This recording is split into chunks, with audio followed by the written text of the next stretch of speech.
So let's talk about let's get into what's your favorite joint on this album, this new album right here. And I know they all like your kids because a lot of people ain't like these are like my kids. I can't just pick a favorite. I mean, you know, if I really think about it, I like the Flying Daggers. I like the Cold Outside. I like Mean Streets. I like Kiss the Ring.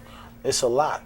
Did you go in there with a mindset of I need to make another joint that incarcerated Scarfaces? Did you go and say I gotta make a record or did you just go and say let me be creative and start? Let me just go in and make records. That's all I did, man. Okay. You know what I mean? I just felt like let me capture the energy again that people wanted to hear. Let me do the traditional storyline that people know. If you ask me, I think this album is a little bit more gutter than the first one. That's my opinion.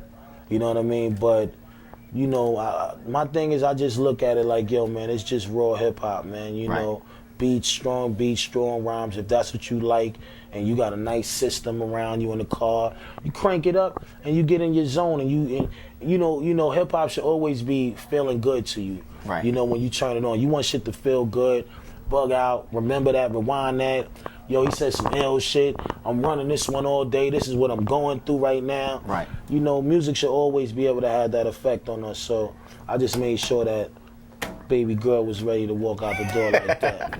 Let's get into something else that's kind of got some ill things going on. Let's talk about the internet, man. Mm-hmm. Let's talk about, first off, two of my favorite MCs. You, for one, just period, hands down. And then this Joe Budden madness going on online. Right. And the thing I love about you, dude, is you a straight up dude, and you address things to the point. Like, look, man, I love this right here, but I'm not for the foolishness as a man. What exactly? How did that situation? Basically, what is?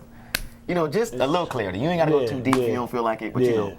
I mean, it all happened from, like I said, homie giving his opinion and then taking it from one step to being disrespectful. And while all this is taking place, I know that I'm gonna be on the road with these guys. So, I need to know where it's gonna be. Right. And from when me and homie had talked, because he made it his business to run to dudes and really want to get it over with, and that's cool. Like, but then, you look at a person to be sincere when you saying you sincere, and then when you just feel like it's not really digesting right, you know what I mean?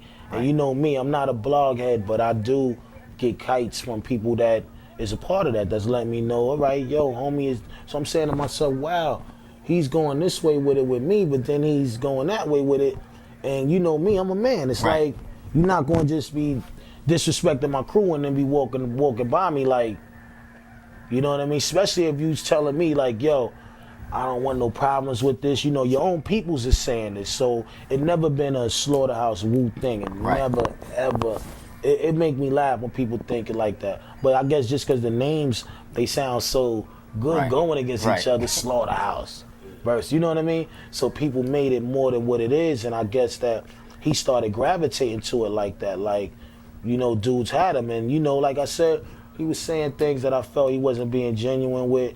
Curveball things, and enough is enough. I just had to go say something, and then one thing led to the next, and even when the one thing led to the next, we still was able to sit there like men and still deal with the circumstances at hand on some, because I was very calm and humble about what I felt, and he apologized, and you know what I mean, and we left it right there. We looked at each other like, yo, so it's over with right now. We ain't, I felt like this or whatever, and it was over. So anything after that, all the square dancing and all of that, I'm sure that's not what he really wanted, though. He just had to say that. Right. But in my eyes, I'm past it. It's a past tense thing. Once I walked out the door and the nigga shook my hand, said it's over, it's over, because that's how I like to move on things. We're not going to make this a big... Right, you're not going to live your life online and all that madness either. And plus, that's fucking up my money. Right. It don't make no sense for me. You feel me? And because at the end of the day, I'm just coming out of principle. I'm not coming to make this a big war and promote my album on top of me having to flip on Joe. No. That was just an altercation that went down that got addressed for the last final time.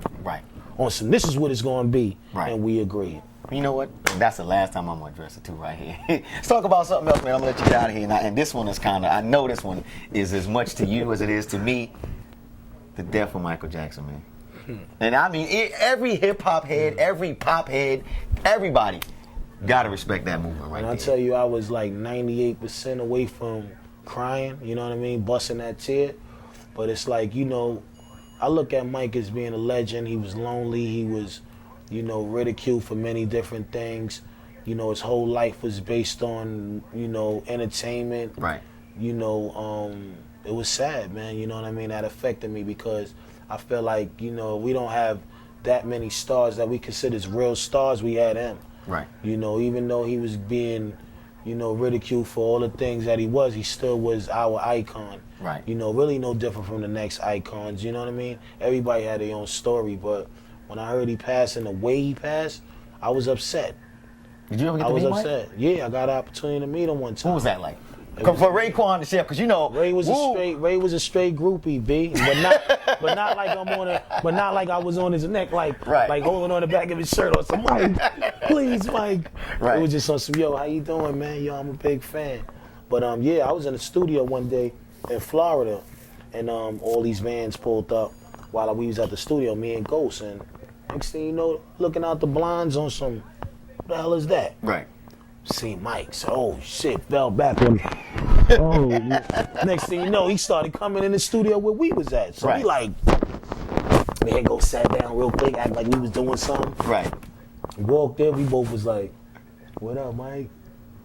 You know, it was, you know, cause that's big for us, man. Like, we from the 70s, we 70s babies. But you know what's crazy though? People understand too that you're a fan of the industry and you're a fan of what's going on. That's right. Let me ask you a question though. Did Mike know about the Wu-Tang Clan? Because Mike know a lot of people don't think he know about. Mike knew about Wu-Tang Clan, but he didn't know about the record All I Got Is You. Oh, okay. You see what I'm saying? That was the record that, cause you know, Ghost said it to him. Ghost was like, yo, you know, I did your record over.